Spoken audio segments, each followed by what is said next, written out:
What's going on, Internet? What's going on? Hey, welcome. Good evening, World Wide Web. The World Wide Web. World Wide Web. Oh, great, man. Great to see everybody tonight. Great to see everybody. That's bittersweet night. I'm excited. Bittersweet. Bittersweet night for even the neutrals. I'll say. I mean, it's crazy, but I just think there's so much to get into. Let's just cut into the chase. This is going to be, if you guys don't know, Carbonite Bounty BS with me and the nerds here. And this will be our Cassian Andor season 2 finale. So before we dive in, because we really want to spend a lot of time on this we can't phenomenal use show. Finale. Don't, because that sounds like it's over. It's not. But Ken, it really is, Ken. I mean, let's be honest. It isn't over. I mean, we rode the wheels off. This leads the way to a movie, and then 6 more movies, and then 3 movies after that. I mean, this is not the end at all by any means. I won't use the word. You won't hear me say finale. It's not. And have you ever considered what could have led up to the rebellion? I mean, there could be movies about things that happened that caused the Empire. Correct. So you can just go right through the loop. You go right up to that point in Empire Strikes Back, where you get the big twist. Then you just go right back to the beginning. Yeah, it's a big loop. But before we dive into our talking points, let's let our guy DP let you guys know where to find us on. Nerdcyclopedia.com. People, make sure that you go to your favorite website. Make sure you follow us at all our ats at Nerdcyclopedia. We're on X, Facebook, Instagram, TikTok. And if you're listening to us on podcasts, we're on iHeartRadio, TuneIn, Spotify, Apple Podcasts, Google Play, Odyssey, anywhere that you listen to your favorite podcast. Guess what? We're there. If you're watching us on YouTube, thank you. Make sure you smash that subscribe button and also hit that notification button. So anytime that we're on, you know that we're on. If you're watching us on Facebook, thank you. Excuse me. Make sure that you share our feed at Nerdcyclopedia on Facebook. We would definitely appreciate that. If you want to leave us some feedback, leave us an email. It's still free. Nerdcyclopediafeedback@gmail.com. We definitely appreciate you there. I will say the discussion this year to keep it free was not a unanimous thing. So just everybody's it was definitely controversial at the time. But it was tight. It was a tight book. But hey, we kept it free. We kept it free. That's because you asked for it. Internet. You were very adamant that if we charged you anything, it wasn't going to happen. It's still free then, right? Yeah. Okay. Because I heard somewhere someone was trying to collect 5 cents per email. No. There's a temporary hold on. There's a temporary hold on that for now. That's just okay. You gotta click the link. So they're gonna roll back that update. You're gonna roll. Hey, we got to fund T Mitch's Disney trip somehow. It's already paid for. Sorry. We better be getting a lot of freaking email for that. Like a lot of email. To be at Disney this month, this is a good month probably to go down there and be in the Star Wars park, I would imagine. I mean, I can't think of a time that it wouldn't be. Well, certainly, but I can't think of a time, save maybe like right after Mandalorian season 2 ended, where Luke Skywalker made his surprise cameo, that I've been this excited about Star Wars. I mean, I haven't been this excited since then, for certain. So it would probably be a festive atmosphere, I'd imagine, down there at the Star Wars park.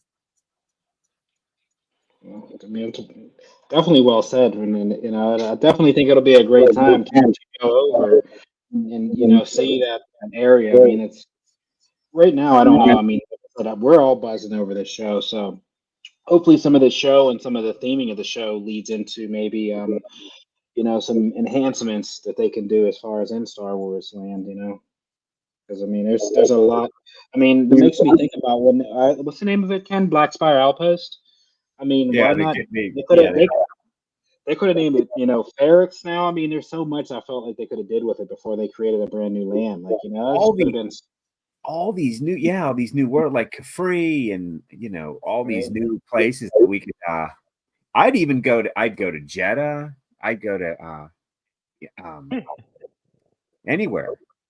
I'll go anywhere in this Rogue One universe that's now like a physical thing. I mean, this is like real. We've got a great background story to it. Honestly, I would put Cassian up there with Solo and Luke as far as a humanoid hero in the Star Wars universe. I mean, he's thick with attributes that I think make Star Wars Star Wars. He's a real live person. I watch Rogue One now and I see more depth to his character and what he's doing, and it makes the end so much sadder.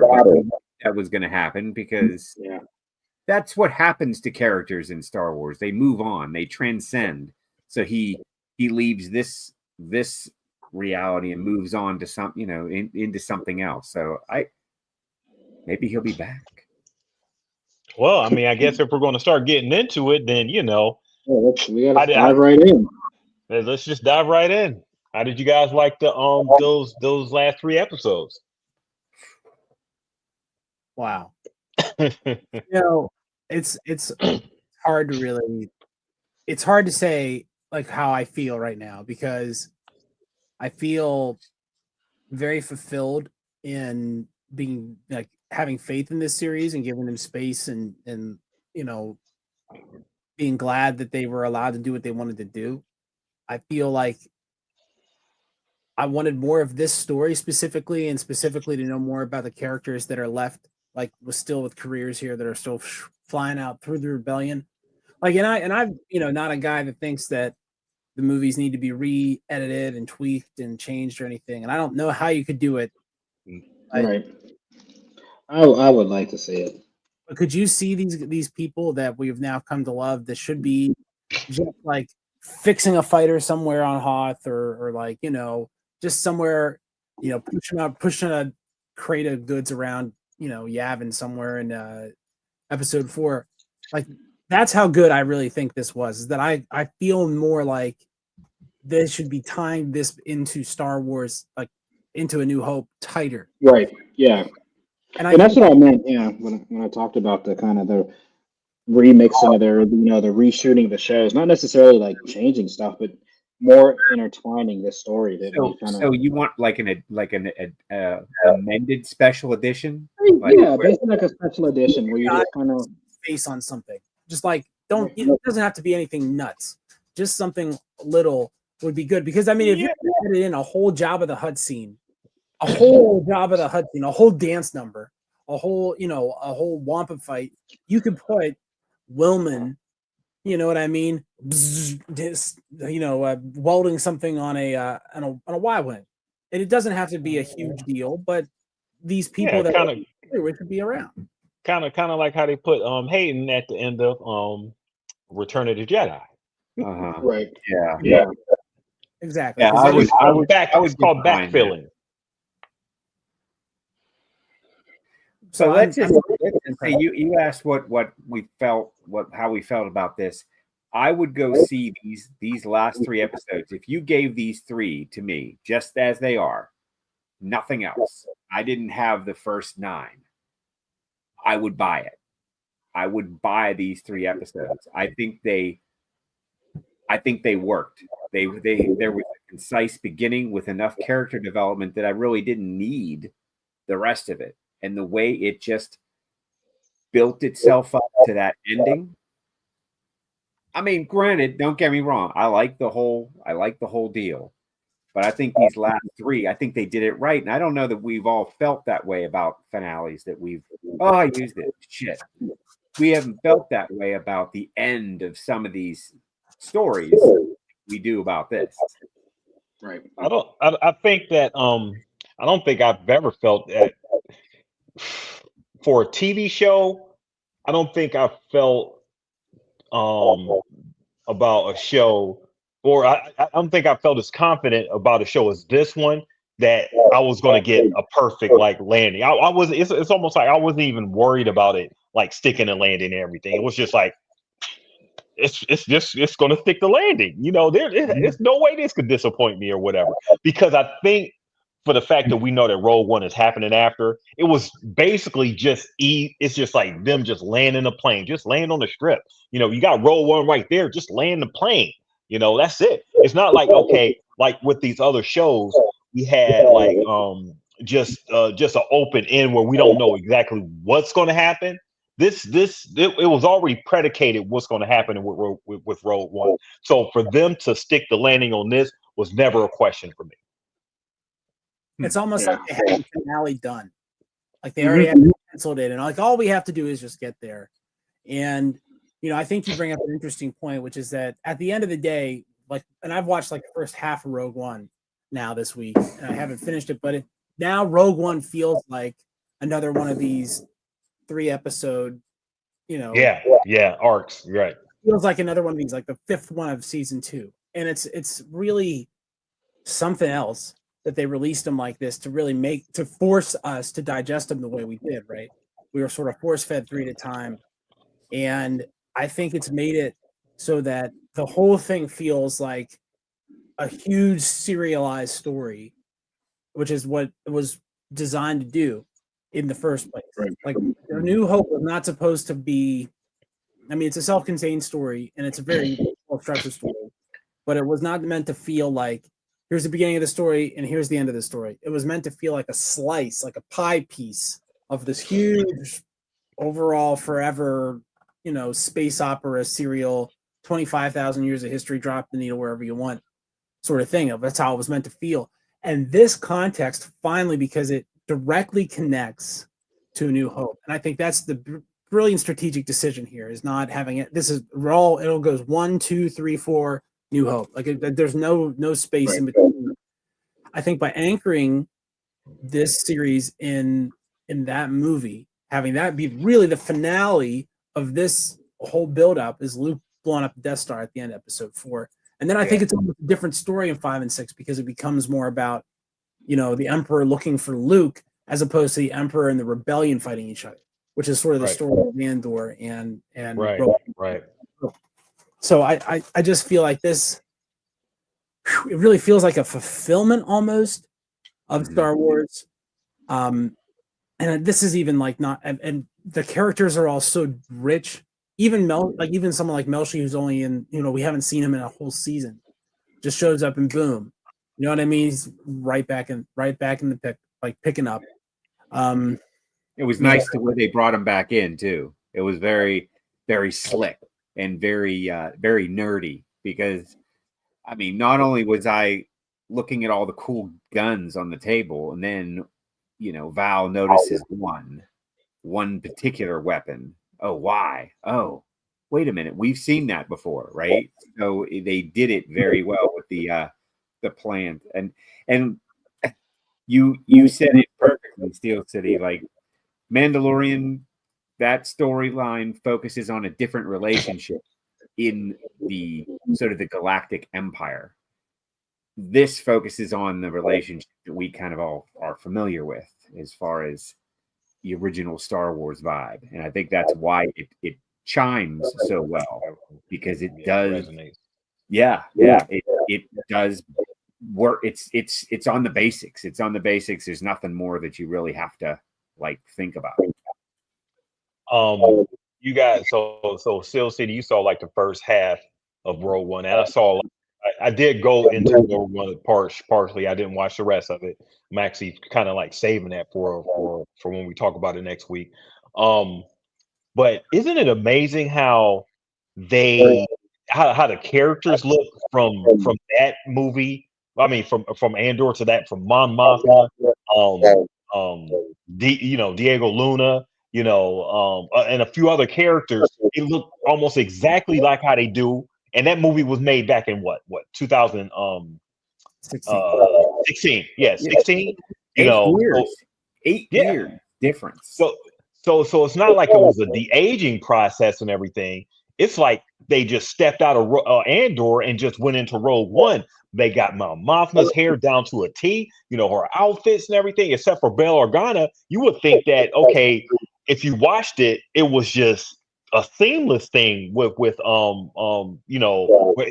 you watch it in the future and going back, you would think it was just a seamless transition from going from Andor into Rogue One. It was that great. I think the only thing that sort of jarred me was that comment that Andor made at the beginning when we first see him in Rogue One about the Death Star. And he acknowledged something about knowing about the Death Star, but he didn't really.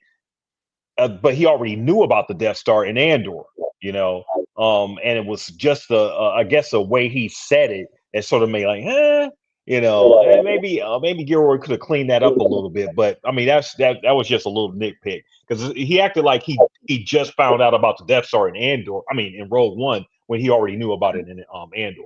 Well, I think it's information sourcing. Not to, we can talk about this next week, but I think it's like, yeah, you ever hear of news organizations like don't report it unless you get confirmation from 2 sources. So like Luthen's giving them. Right. He didn't accept it until he heard it twice. Right, you gotta get that confirmation. Okay. It's like, well, what are the Americans doing in New Mexico? One person tells you it's an atomic bomb. That's crazy. That can't be right. And then 2 people start talking about, it just changes things around for sure. But I do feel like you're absolutely correct that it does feel part and parcel to Rogue One. The same tone, the same the high stakes, the building stakes. And another thing I really like is that we have this crescendo now. If you look at Andor season 1 and A New Hope, we have this crescendo where the Force and the Jedi just start showing up more. Right? Mm-hmm. Right here at the end of Rogue One, it's like, is the Force real or not?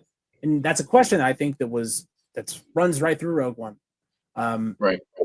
And it's something that's introduced here. There's so many things to even talk about. This scene where Krennic is interrogating Deidre Miro it's so like, man, you feel that. But he puts his finger, the finger of doom. Hey, that had to be improvised. I know that was not in the script. That was not in the script. It's like when the scene where Vader has Leia in her cell and the door closes.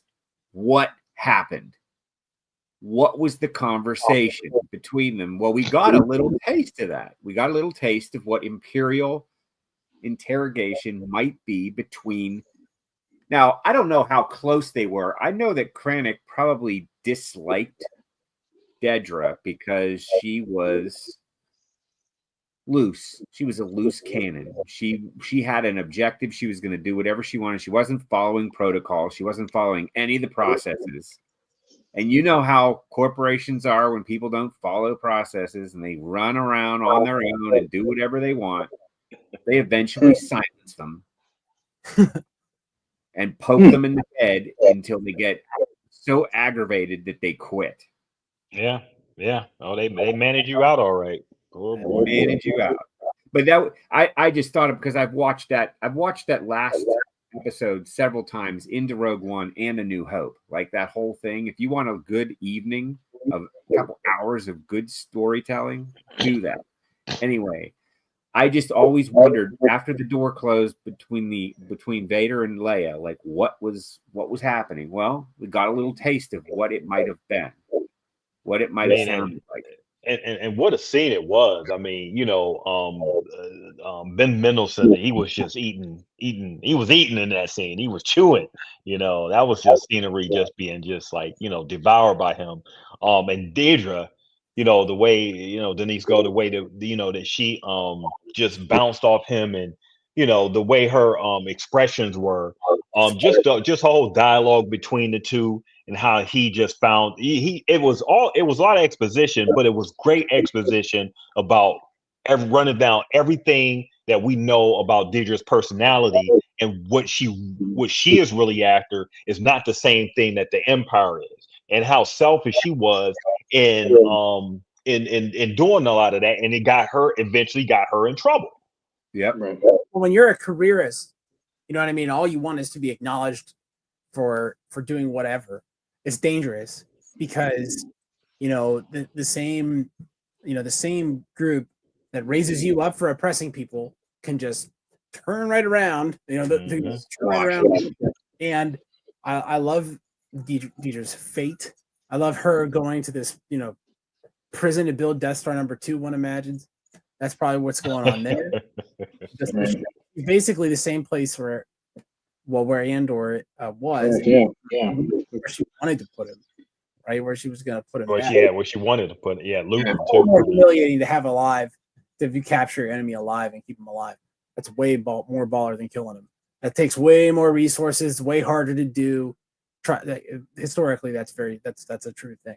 So they definitely would have wanted to keep, you know, Luthen. Man, I want to talk about Clea and Elizabeth now and her unbelievable job making us, like, love this character who's not had, you know, has not a lot of no. She's not. She's been like the silent kind of assassin, right? Like she's been like in the background, like, you know, she came off as such a secretary, but we've seen like early on, like kind of like murmurs of what she can do, and for them to give her an episode, and we talk about this. Gilroy was, I thought that was extremely bold, something so late to give her an exposition episode that really summed up her story.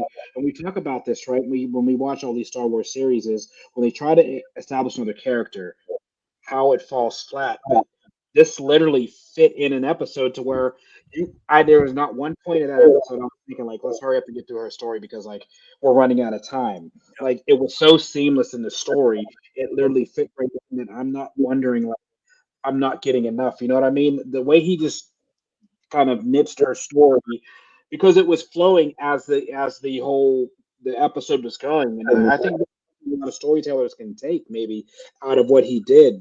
It wasn't to where we had kind of like we saw in Acolyte, you know, these flashbacks, whatever. Like he flashed back, but the way he did it during this, he would intertwine it throughout the story, so it would make sense, and we wouldn't get lost as far as like, why are we doing this? You know what I mean?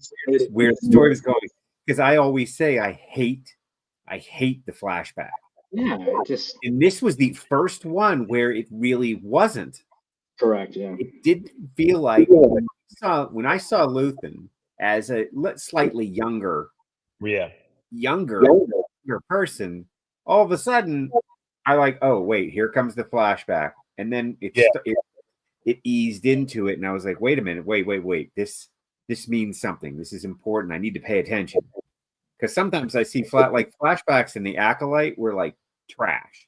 Well, I almost wanted the flashback more than I wanted the actual the main real time story that's going on. I wanted to see the flashback. Well, the Wookiee fight was, so all the best stuff was in the flashback. For sure. Right. That's what I'm saying. I wanted to see the flashback fleshed out, and then forget about the real time walking in the woods. Yeah, walking in the woods, right? Walking in the woods. No, I want the flashback with the Wookiee fight. Well, I think he sort of tricked us because when we went to like the flashback with Luthen and saw him younger, we were sort of expecting like a regular run of the mill flashback, and then they sort of put the camera in a position where we're seeing like we're seeing different camera positions, and like, hey, what is going on here? Why are we in this position and everything? It wasn't until the second portion of the flashback where I realized that it was someone looking at Luthen, know. And so it sort of like drew you in. It's like, who is this looking at Luthen and everything? And then you sort of like obviously you see that it's Clea, younger and everything. And if it wasn't for the fact that little girl had such personality and verve with her, I don't think we would have bought that flashback. Right. She was a Spitfire beast, doing negotiations and everything. No, we're going back. We're gonna go back. 18, 15 or whatever. No, 20. Yeah. Well, she learned from the shyster. She learned from the master of swindling, which is what Luthen was. He was the master of the swindle, and he was the guy with the 3 cups and the ball. I mean, he could do this flim flam before your eyes, and you thought you were getting the deal of the century. He should have been in sales. I mean, honestly,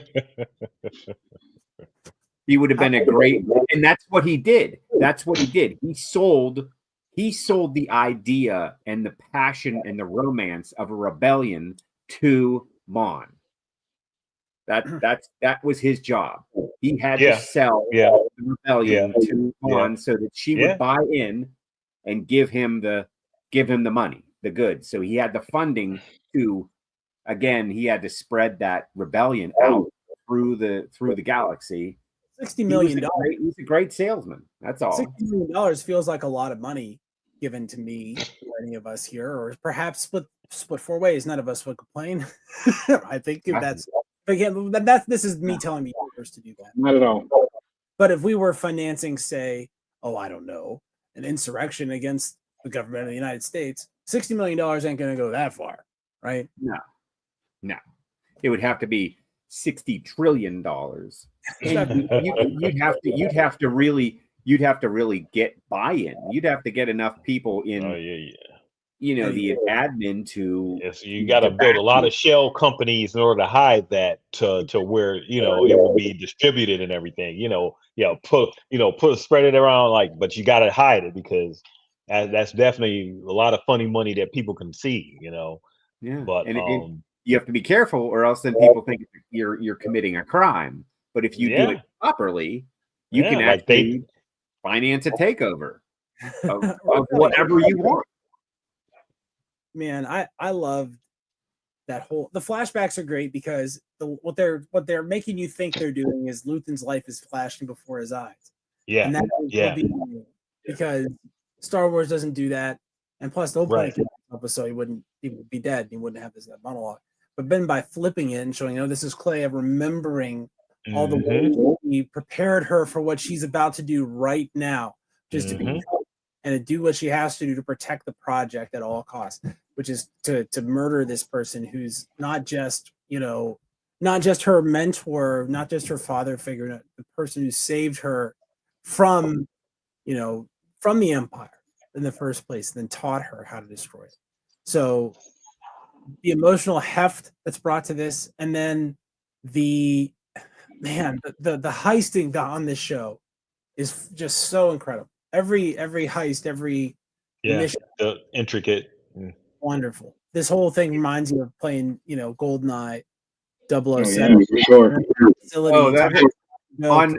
On Sega or on the on Nintendo, because I know it was on both.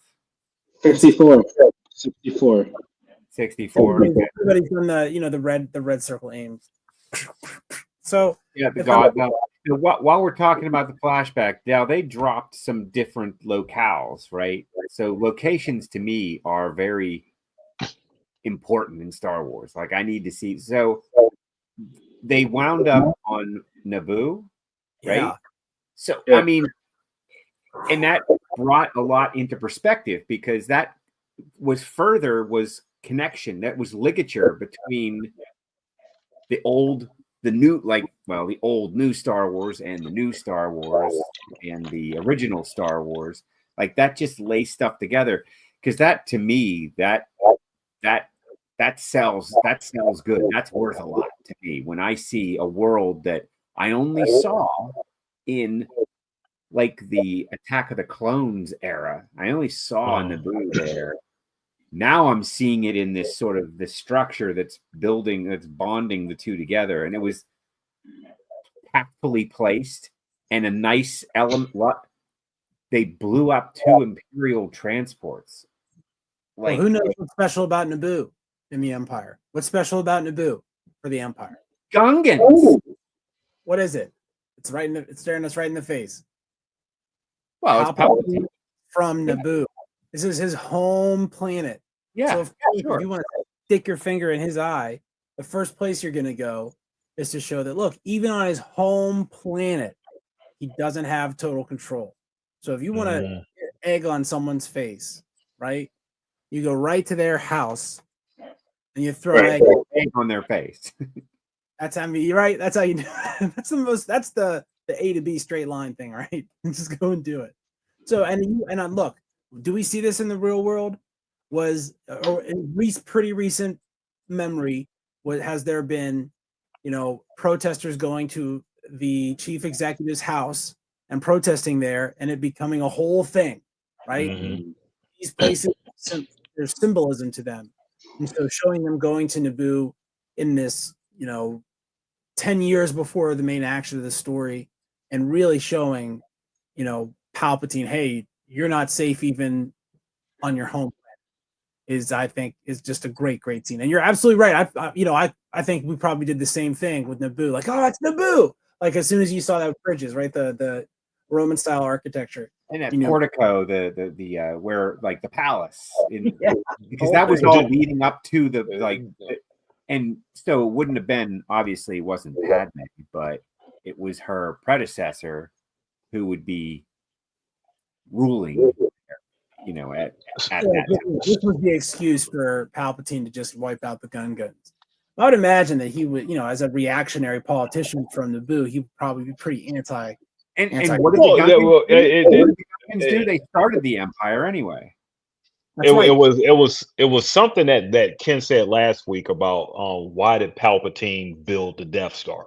What was the reason? I thought that was an excellent question. And does this dovetail into like the beginnings of what the Emperor eventually decides he wants to do? The most extreme thing that even something that Dedrick touched upon there. You're going to need to do something so extreme to get people's attention and to control the galaxy, and hence build the Death Star. So does this dovetail into what we eventually end up seeing Emperor Palpatine do? Absolutely. I mean, I would think so. Yeah. Well, think about it. Everywhere he goes, he's haunted by this vision of his death at the hands of Anakin Skywalker. Probably for like 50 years. Every time he peers into the future, that's where it ends. And so all the things he's doing are trying to stave off that. Right? So, okay, he's a Jedi. Better kill all the Jedi.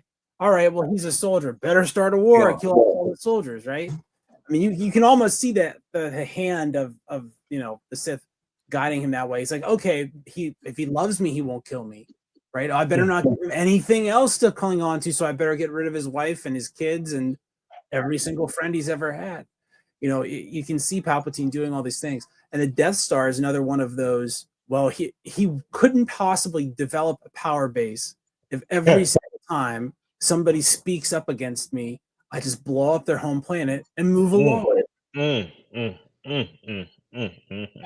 Or was it all destructive power, or would there be some like industrial use for it? So like mining, imagine the hole you could dig with that thing.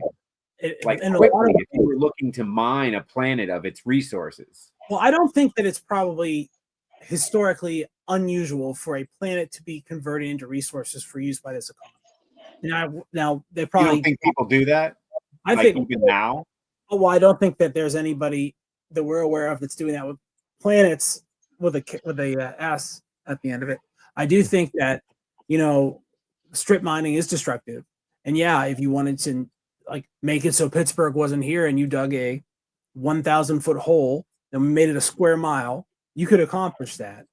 I think this Gorman massacre and what they're doing in Gorman, I think is analogous to how during World War II, the Allies and the Germans would do this too, would firebomb cities like Dresden and Hamburg and Tokyo, and they would not use nuclear weapons, but they would drop incendiary and explosive devices that would cause there to be massive firestorms where all the air would get sucked out. There would just be like a fire tornado, and it would kill everybody, like hundreds of thousands of people, and lay waste to the cities. And it was done with hundreds and hundreds.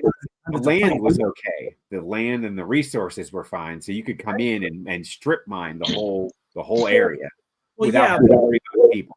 But the Death Star is like nuclear weapons, where you need to make a nuclear exchange happen. You don't need hundreds and hundreds and hundreds and hundreds of planes and thousands and thousands and thousands of people.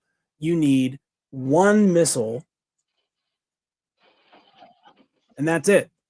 So the Death Star, in a lot of ways, is a symbol of the nuclear weapon, and we see that reflected that it's the Manhattan Project, right? there's a lot of things that, but so that's why the Emperor is doing it, is to maintain total control, and he figures with with that space station, he should be able to keep Anakin Skywalker from throwing him into the reactor of that space station. And send a message to the rest of the galaxy. He holds like the ultimate power and stuff. So I mean, at the end of the day, it's like telling the story from the perspective of the small man that just makes everything about this so captivating with Andor. Watching them even find out about it. So even though the name is called Death Star, they don't have the full capacity of what this ultimate weapon may end up doing and everything. They just know it's just something that needs to be stopped. And I'm so glad when they finally. I'm so glad how the series sort of like transitioned. They sort of like gave us that smoke, or that smoking gun. I guess was that how we call it, smoking gun? And at the end of the first, just to tease. Okay, everything is sort of like going to transition slowly on this, because this is the ultimate goal that leads into like Rogue One, of getting the plans of the Death Star, because they didn't destroy it, getting the plans to the Death Star to Right. I'm super psyched actually to watch the rest of Rogue One now. I stopped right at the I stopped right when they go after Urso, basically, when Mendelsohn shows up and Krennic shows up at the the secret research base. So I stopped there. So I had the rest. It almost feels like I think I stopped there too. Yeah, because she was like in a cell or something like that. Yeah. Mm-hmm. So it's split. Man, I'm watching these. The only thing I can think about is like, how could you only spend $300 million on this? Like that, it's like such a stupid, absurd thing to say. But it's like, look, if you could you imagine if right now we were looking at the end of season 4 of Andor, and it's the end of the Gorman massacre cycle. Like that's where we are, and we've had a whole season of like watching Cyril being a fascist and infiltrating and informing, and we have this whole 12 hours on Gorman, and we're like, why are they on Gorman? It's so boring on Gorman, and then boom, we get the Gorman massacre. Like that would be interesting itself, and it's all you almost say, like, could you have thrown me a couple walks in the woods along the way? Like I could have. Yeah.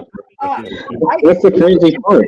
I think this series had its walks in the woods. I mean, there was definitely some. We could go back and watch season 1 and season 2, and I think we'd find, you know what, we need that. We didn't really need, like, when we leading up to the heist on, there's a lot of scenes with our bandits that didn't really need. It was a lot of like camping out, a lot of like campfire talking. There was a lot of just stuff we didn't need that I think would have shortened it and tightened up the story a little bit. But I enjoy that. I enjoy these characters so much, and I like the way they either lasted and stayed with us, or the way they were like dispatched. 90% of them at the end of Cassian's blaster, which he did, and as we see at the beginning of Rogue One, he is not hesitating to shoot. So 100% will not hesitate to blow you away, even if you're on his side. Even if you're on his side. Oh my goodness, yes, he's learned that from Luthen big time. And Luthen probably had some pithy saying. I can't think of it now. I'll have to go back and watch him again. But I know he had some ideas, thoughts that he gave to Cassian on their one-on-one on his ship, where these are the ideas that built Cassian and built Rogue One and built the rebellion.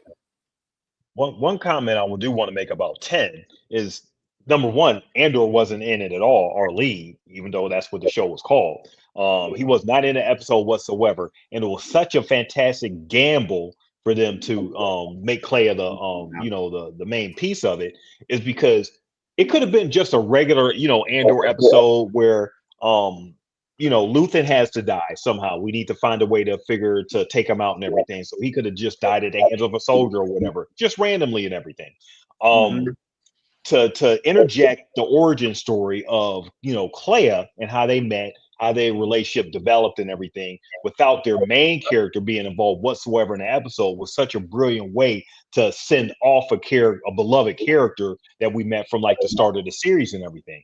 I thought that was just a really fantastic creative way to not only do a flashback, to do sort of like a bottle type of episode, or solo episode, when your story writers are confident in the world that they're building, when they don't have to have their main character in the story. Right. It's crazy.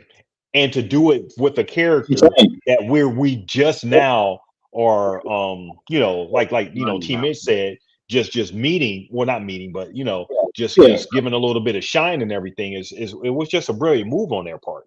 Yeah, and they waited till so late in the series. I mean, we've seen typically in these series is they do it, well, outside of the acolyte, they typically do it super fairly early, but then it's always in the wrong point. It's always when we're starting to hit that like climax to the show that they drop this episode in. It's like a abrupt Right. crescendo for no reason. Like, Yeah, why are you yeah. taking Why the you momentum away already? Like, Yeah, but just with throwing this, the whole momentum off.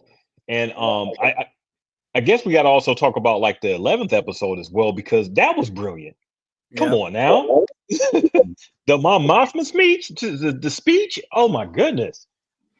And, and there were a lot of people had some great speeches in this. Marva, I mean, talk about something you want to record and send out on a secret channel through the entire galaxy. I mean, to say the way she crescendoed that speech to the end and had that entire square, that entire courtyard ready to lift bricks and fight the Empire right there. right. I mean, that's power. Mon had the same effect. And Yeah. and at the end, who was the speech that Pasquag was listening to? It was on that secret channel. I was about to ask that question. What was that? It was something from Nakina or something like that. Aldani. And it's the guy, what's his name? Damn. It's based on his name. But it was in season 1. He And died. Okay. They were rebroadcasting that speech. Mm-hmm. Like that's his audiobook. And I like audiobooks.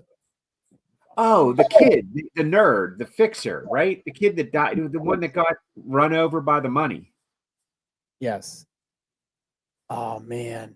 Oh, okay. Yeah, I didn't tie that back. I was trying to figure out what is he listening to and where does it come from?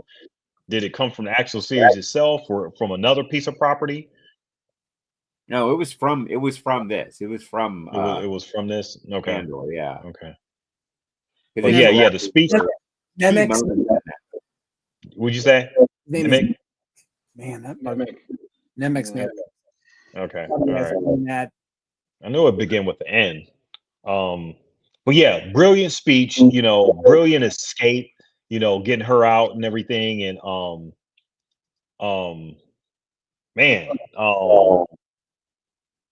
yeah, it was just crazy hey, I think I'm confusing episodes. Episode 11 was what now?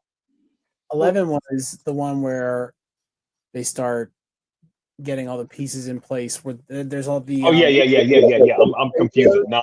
I'm confusing 9 with I think 8 or 9 with 11. But yeah, getting everybody together. It was all one story. It's Yeah, okay. yeah, you're pretty much. know what actually happened. I Well, feel we're right. It hasn't been a week since we watched that stuff, and then there's a whole episode of new stuff. It's been 2 weeks since last, so it's all. but you know what I ended up doing after that episode, because I rewatched it. I ended up watching that Rebels season 3 episode 18. Yeah, I put it in the chat and everything, and she gives a similar speech to the galaxy that was sort of like an extension of that speech that she gave, in the Senate and stuff, because Did they were she just call out Palpatine in that? Do you remember? Did she call him out? In the Rebel show? Yeah, she did call out Palpatine. Yeah, Okay. and so it's sort of like she gave a shorter version, more concise version of what she did in the Senate. So it's sort of like she gave like two speeches, but one was for the benefit of the galaxy, but the other one, the one that was on Rebels, was for the benefit of the Rebel forces and everything. You know, and I thought it was effective the way they had it the way they made it work within canon and everything, and it made it I was just happy to see Genevieve just reprise her role because she did play Mon Mothma in that series as well. So it just all felt in sync. I mean, I love syncing and crossover stuff and everything. So it was nice to see that in Rebels right after seeing that escape, her escaping in the last batch of episodes we saw of Andor. The exfiltration mission is a pretty common video game mission to go in there and get her out, and then have to deal with an inept force come to take to capture you. Very common. It wasn't she shocked every time Cassian like blew someone away? It was hilarious. It was like that was like screen gold to see her face every time Cassian blew away somebody. And what did he say? He's like, "Welcome to the rebellion. This is it. This is the dirt. This is what we're doing. This is it." And how about them being in that position, the whole like council and stuff, and still not believing that the information that Andor is bringing them about the Death Star? That's just total like, yeah, why would he do that? Like, it's almost like Hitch said, if a certain wannabe dictator decided okay that he's going to use like nuclear weapons and everything, and then like the it's a Congress side. Okay, he's not going to do that. I mean, come on now. Like, does that make any sense? Right. But then again, and I think that's where a lot of politics is, right? Because like we know for sure, right? The Death Star is real. Palpatine is going to use it. Yeah, we know that, but they don't know that. They don't necessarily know it yet. They don't necessarily know that. Okay, so their believability is still like, yeah. Look, if you were gonna really lose it, if you're really gonna lose it, he would have lost it 20 years ago during the crisis. I think during the war. Not now when everything's great and the economy's good and we're humming along and there's not been any now Gorman's popping up and there's not really been anything crazy, but there was and let's not forget this, a broadside capital ship battle in sight of Coruscant at Coruscant 20 years before this happens, right? So if Palpatine was going to snap, wouldn't he have planet dusted most of the Separatist planets after the war? So it makes sense that they don't want to believe it. I mean, would you believe it if somebody told you that very secretly in 1993 the United States used a nuclear weapon somewhere for some reason? Right. Would you believe that? Like if they told you that right now, when there had been no information about that was presented to you, period, you probably would be like, I don't know about all that. I want confirmation before I'm going to send all of my resources, right? Yes. My resources against this thing. And it 100% makes sense. I mean, how are they going to go off that piece of information just from him?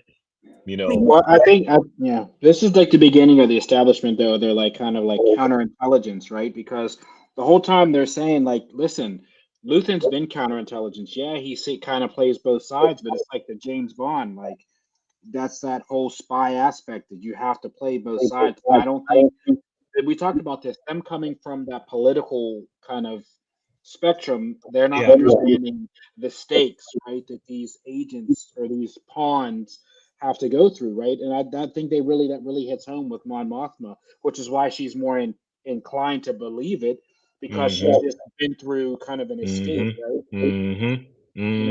Bale hasn't been on the front line, so he's kind of like, oh, I don't believe that, and she's like, no. And then the big telling point was when Bale found out who actually rescued her.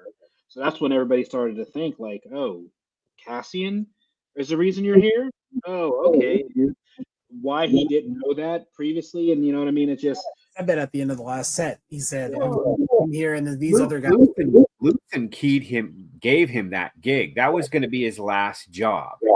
Like that was it. He was going to do this, and then he was out because Bale's team was poisoned. He told him that. That was basically the last thing he told him. So that's why he did it, and why he stuck around. Why did he stick around? Because well, he only stuck around. Remember, sticking around. He's sticking around. He's only stuck around because of the recording. He was supposed to walk away, but if they never got that recording from Clea, he probably would have defected at some point, or just kind of rode off to the side. He just danced. He would have taken his losses and Han soloed out of it. Just even during the recording, like he kind of snuck off, and they're like, "Where the hell are you going?" Like he's like, "I have to go handle this," right? So right. He's still not totally convinced. I mean, I think at the end when he's walking through the forest in Yavin, and we're seeing all these flashes. Like the military training, yeah. I think he's pretty sold there, but I think there's still going to be, and even in Rogue One, there's moments where he's like, "What the hell am I doing? I mean, this is ridiculous. You want to do what?" Yeah. It's going to be pretty interesting because, like I said, I got to rewatch it to see the mind blowing magnitude of them realizing what they're up against with the Death Star. And I mean, you've watched Rogue One. I've watched it. Yeah. I haven't watched it in a while, so it's gonna stuff is not coming back to me as easily. Notice the scene when they're on Edu. And there's the assassination attempt that's about to happen.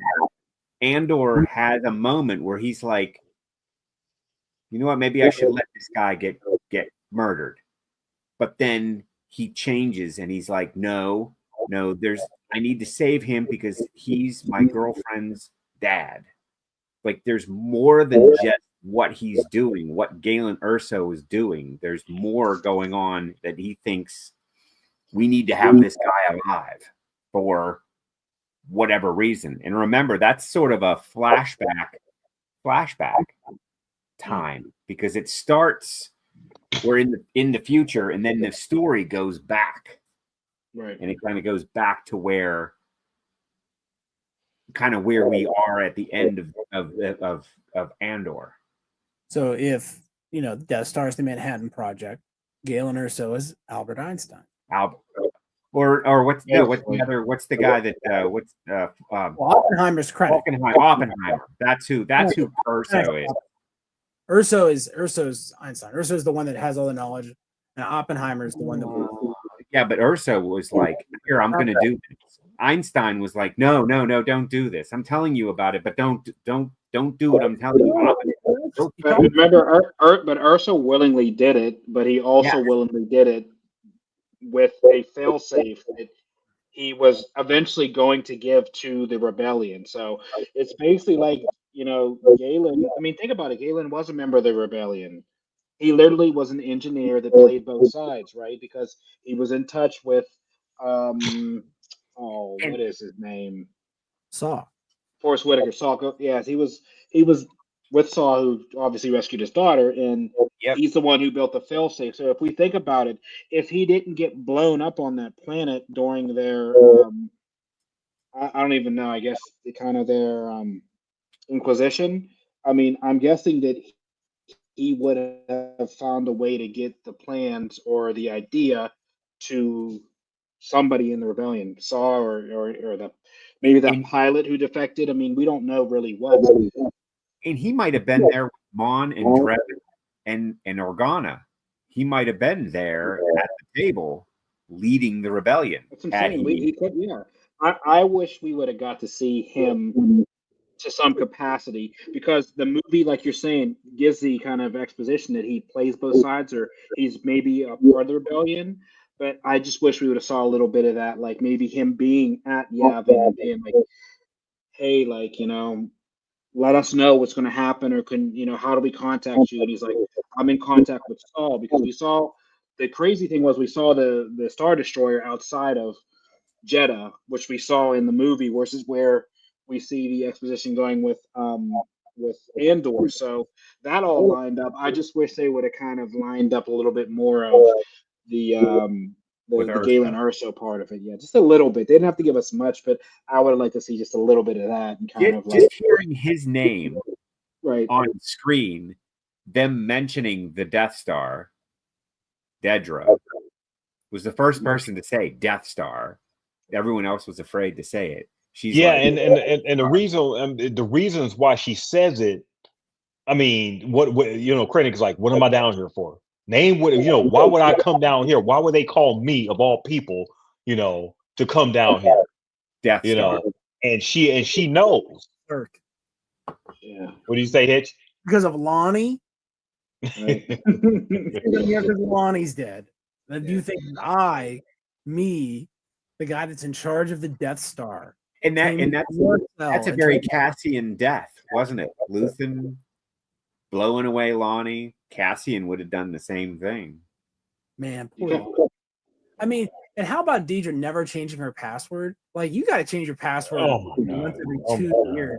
Oh my God, Deidre. Our plans, and it's just hilarious. But she doesn't come across as that type of person to do something like that. She doesn't come across as a person that covers her tracks and stuff. She doesn't see how she could possibly be beat. She's got more to worry about than just that. She's already done Gorman. She thinks that was the best the Rebellion had to throw. Right. Like you know what I mean? Like, it's the same thing how the Imperials were doing the bait and switch. The Rebellion was doing the same exact thing. So she's just not able to comprehend that. I think it's awesome that so if Deidre Miro is not alive at the end of this series, toward the end of this series, if she's not there to do all this stupid snooping and get all this information together, then when Lonnie goes to see, hey, are you close to getting Luthen? He never finds this stuff, which means if Cyril doesn't distract Andor during the Gorman massacre, right, by trying to kill him, he probably shoots her in the head. Right. Very fatal in this series. Shoots her in the head during the Gorman massacre. She does not go on to do the investigation. Nobody finds out about the Death Star. Right. And it gets built and is used unscrupulously by Palpatine throughout the galaxy. And now we have a whole new set of movies. In a whole different timeline. Yeah, it's more of an adult like graphic violence kind of thing than what we have. Is I don't know about Emperor Palpatine. Oh man. Oh, how about Pendergast's him is it what's the name, Pendergast or something like that? Him not destroying himself, everything, but committing suicide. Like, how about the bureaucracy and the corp? Loved it. It was crazy, and it was just great because he knew exactly what he had to do, and it shows you how these people do not trust each other whatsoever, but they're indoctrinated so much that they're just going through their motions and stuff. They're indoctrinated so much that he feels that he has to commit suicide in order not for his own people to interrogate and torture him, because he knows what they do. Well, he knows it's wrong, and it's crazy. That's because he knows he knows it's wrong, and it's full circle that he realizes that. We talk about this from a corporate world. He's just a number, right? So when he finds out that he doesn't have this all-powerful position, but he's just another employee, and they will just find a way to get rid of him. And we're not suggesting that if you feel that way, you should do what he did. No, we're not suggesting that. Not at all. You don't want to end up like Dedra in a jail cell and Pendergast committing suicide. Because there's a lot of good, and you don't need to go that way. No. But it was beautiful. I mean, the scene, the door closes, the two stormtroopers are standing there. He's just like, wait. It was a very stylish and satisfying Nazi suicide, which once again, I'm always in favor of Nazis just giving us all the trouble. They're modeled after but I mean, the Nazis were far worse than anything the Empire did. Far I don't think they blew up a planet. right. Planets, plural. You know? If the Nazis had the power to do that, if Hitler had the power to build a Death Star, he would have. He would have. Well, it would definitely have changed the face of World War II if he did. I mean, of course. Look, the German scientists weren't smart enough to build an atomic bomb. The stuff they were trying to do was dumb. They had like cubes of uranium. Like the things they were trying to do were so dumb that it's been speculated widely that the reason they're so dumb is because the German scientists did not want the Nazi government to get an atomic bomb. And so they did things that they knew would not be effective at delivering. That is crazy. That is crazy. So is that part of what the ISB was doing? Was actually stopping the empire from actually growing? One of the real they were so notoriously inept at what they were doing. I mean, think about it. They couldn't even get an open comm line to work. So, but that's where they couldn't get a headset to work properly. But their surveillance techniques were antiquated and easily found and eradicated. They were junk. They were a junk division of the empire. But Ken, the big thing was it was junk until corporate showed up, a la Krennic, right? Because when corporate comes to do the audit, he finds out how shitty it is, and that's when things start to turn, right? That's how people start dying, right? People start going to jail because he's like, corporate shows up, is like, yeah, this is a shit show. What's going on? You guys are trash. You're trash. Why is Deidre sneaking files? And the crazy thing is, he knows it before the ISB knows it. Like, he knows it literally, yeah. So he knew it, not even being on the planet. I mean, listen, like you said, he comes from corporate. He comes from Tarkin. He does, which means they had eyes everywhere. They knew she was doing this, and basically they were seeing how bad shit was going to get. Right? Yeah, they were going to let the shit show happen and see how out of control it was going to get before they had to come, which is why he showed up. Because he literally said, "I'm supposed to be somewhere 2 hours ago. I'm still here." Literally, I'm still here. Be talking to you? Oh, I don't want to be here at all, and I'm here. And I don't want to be here. And I don't want to go, man. Hey, such a great corporate line that's probably been used so many times. I do not want to be here, but corporate has me here. I'm here against my will. What was the way he worded it was like what's so important that I need to be here? Like you're scum. You're a mushroom. I know Lonnie's dirt of the empire. Why am I here looking at your face in this white room when I could be working on my Death Star? We're working on my Death Star. Down by my boss for this exact same thing. Right. My boss told me to come down here in the dirt, in the shit, to find out why things are so shitty. My boss is is Vader Krennic's boss or Moff Tarkin? They're fighting over it. Yeah, remember they fight the whole time. They argue over like who's second in command, really. Okay. But my money's on Tarkin. But that's where my money is. Right that's up until who's in charge, and that's why he's dead. Right, Vader was allowed to be on the away party, so he didn't get blown. That was very tactful planning. Vader was like, you know what? I sense something. You know what? Give me two pilots. I'm gonna go out and see if I can fix this shit. But I'm gonna be on the outside when the shit hits the fan. You're right. You're the captain. I'm more of the first officer, so I better go lead the defense, and you stay here. And he's just like all these premonitions of the Death Star. Like, don't worry about that. I'm not a space wizard or anything. And he just started moving stuff with his mind and choking people out.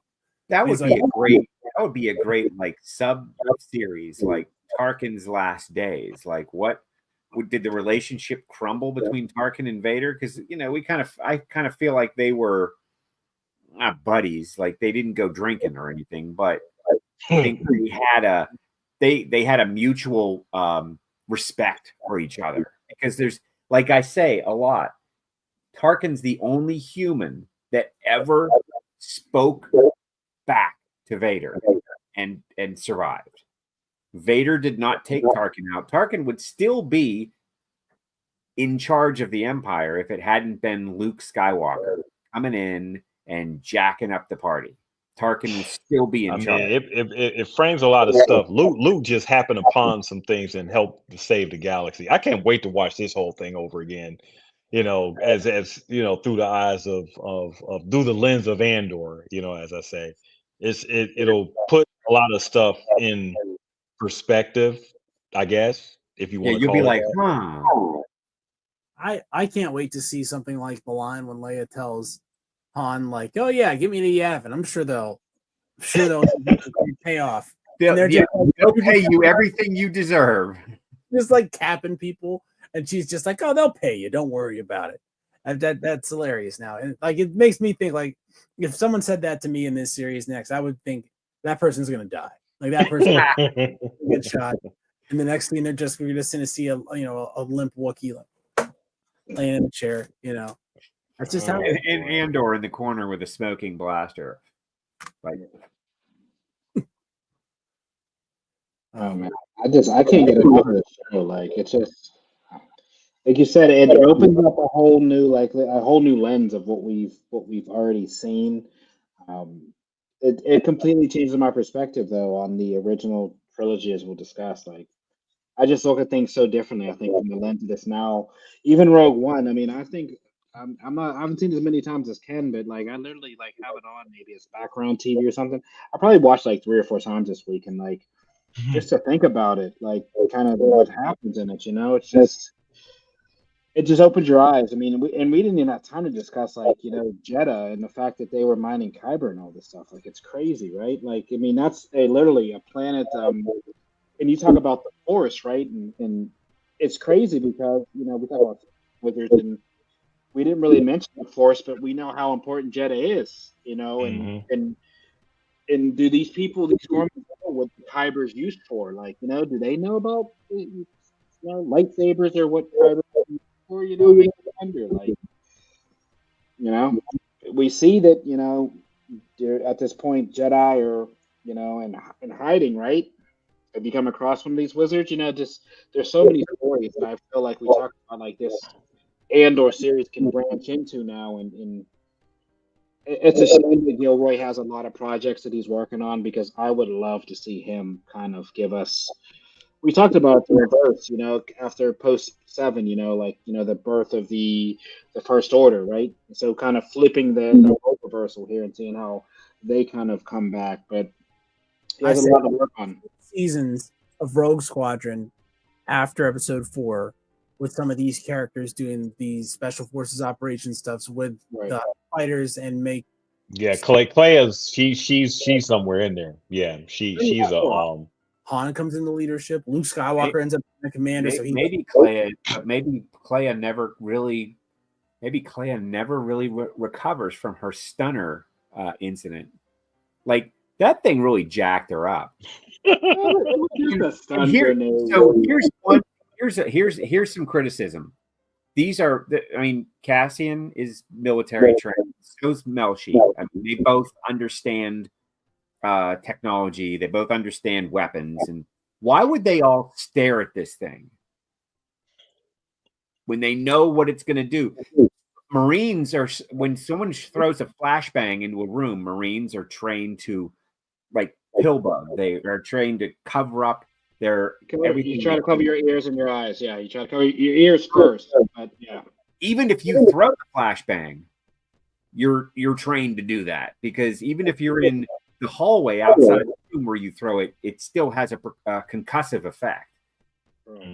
So here they throw this weapon into the room. Everybody stares at it for until it goes off. I even stared. I'm like, what the hell's wrong with me? I'm staring at this thing like, oh, what's it gonna do? I honestly thought the dude, he was gonna sacrifice himself and jump on it. Yeah, I thought he would. That would have Melshi. They could have Melshi. That would have been great if he jumped on it and it blew his guts out. But then Clea and Cassian are like fine, but I don't think Disney's not paying for that. So they did. K2 carried that Imperial in front of him, and basically Cassian and Elshi were just target practice, shooting this guy left and right, like over and over again, repeatedly. I mean, that was very non-Disney. I mean, if I see that on a ride at the park, I don't know if I can take my kid on it at all, because that's a little bit much. Using a human as a shield, a robot using a human as a shield, that's heavy. I mean, I don't know. Yeah. What a way to end it, right?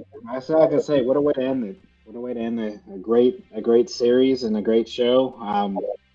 You know, but we have more content coming for you guys as we discussed. So, what this Andor does is give us a space to kind of go back and kind of reevaluate. You know, what we've seen and what our thoughts are on Star Wars as a whole. So keep your eyes peeled out for us as always. We'll have a lot of content coming up over the next couple weeks with school ending for most of the country and summer starting. So yeah, we'll keep you guys entertained throughout the summer leading into some fall material. And we haven't forgot, we still do have Tales of the Tales of the Underworld.